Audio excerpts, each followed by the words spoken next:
In today's episode, Mara asks, can you touch upon expectations of an in-house marketer has on social media versus agencies, like in terms of content and KPIs?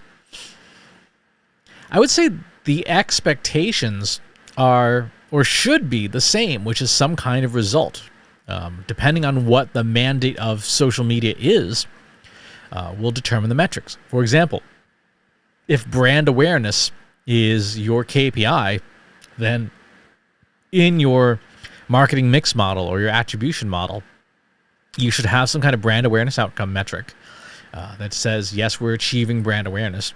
And then regardless of in-house or agency, whoever's doing the work should be hitting that number. Right? Should be hitting whatever you agree brand awareness is. And there are a variety of ways of doing that. You can do it through attribution modeling, marketing mix modeling, surveying, polling, etc. There's no choice. There's no shortage of ways to do that. But where the differences between in-house and agency is typically in resourcing, right? So an employee costs X dollars an hour, like maybe $40 an hour, and they have, presumably dedicated a part or whole of their job towards doing the social media function at your company. An agency will charge some kind of rate, a retainer, and so on and so forth, and then deliver whatever's in the scope of work. So the real question you have to say is, can you do an apples-to-apples comparison of both the results that an agency gets versus an employee and the costs of an agency versus an employee? Agencies are almost always going to be more expensive than employees. Almost always. The general rule of thumb that agencies operate on is sort of a 3x rule. So whatever a person's salary is, you need to bill them out at 3x their salary in order for that employee to be profitable, because a certain percentage of the time that employee is probably not billable for a client. So if you're paying Sally $40 an hour as your in-house social media manager, then Tom at the agency is probably going to be billed out at $120 an hour, assuming that Tom makes $40 an hour at that agency. So the question is, for that money, can Tom generate 3x the results that Sally does? Right? If the answer is no, then an agency is not worth it. Right? Then in terms of KPIs, one of the things you have to think about is, what is your cost per result or is cost per outcome? If both Sally and Tom are assigned to improve your brand recognition score by 4%, and you're paying, Sally 1/3 of what you're paying Tom, Tom had better create 3 of that 4%, right? Sally can create 1% of that lift. Tom had better create 3% to be commensurate with the money that you're spending on Tom versus Sally. If that's not clear who's doing what, then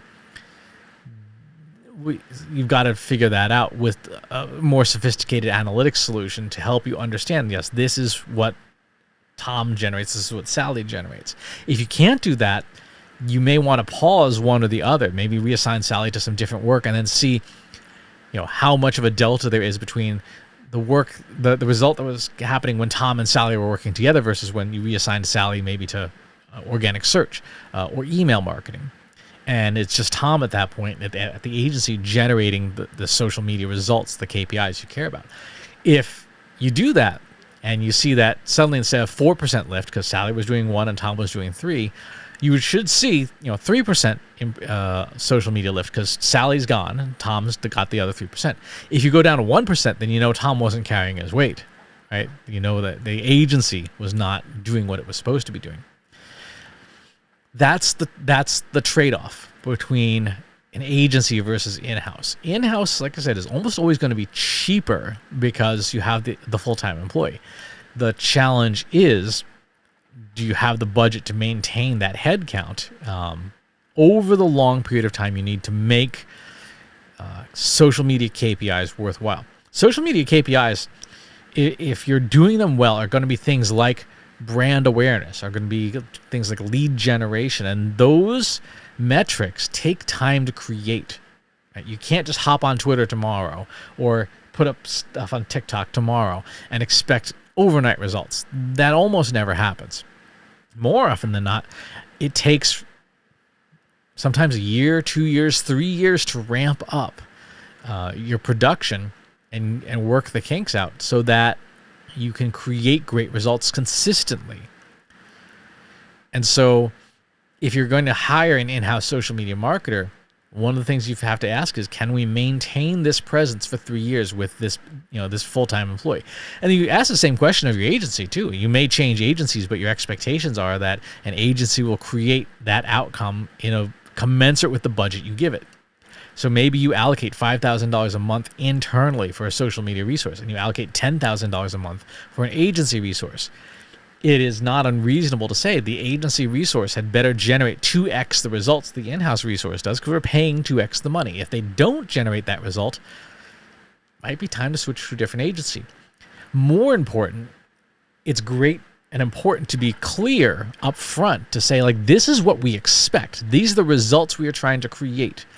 And we want, you agency to generate these. Can you achieve this 4% brand recognition lift?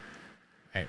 And if an agency says, yes, we can, then you have them sign on the line and you hold them accountable to that, right? Just as you would an employee. It's making sure that you have KPIs that are meaningful, that contribute, that can be seen in an attribution model or a marketing mix model, so that everybody's held accountable to the same outcomes, and the outcomes are commensurate with the resources you invest in them. So those would be my expectations of content and KPIs for an agency versus in-house. It's commensurate to the resources you invest, and you choose the metrics based on the outcomes that make sense to the business. Thanks for asking. If you like this video, go ahead and hit that subscribe button.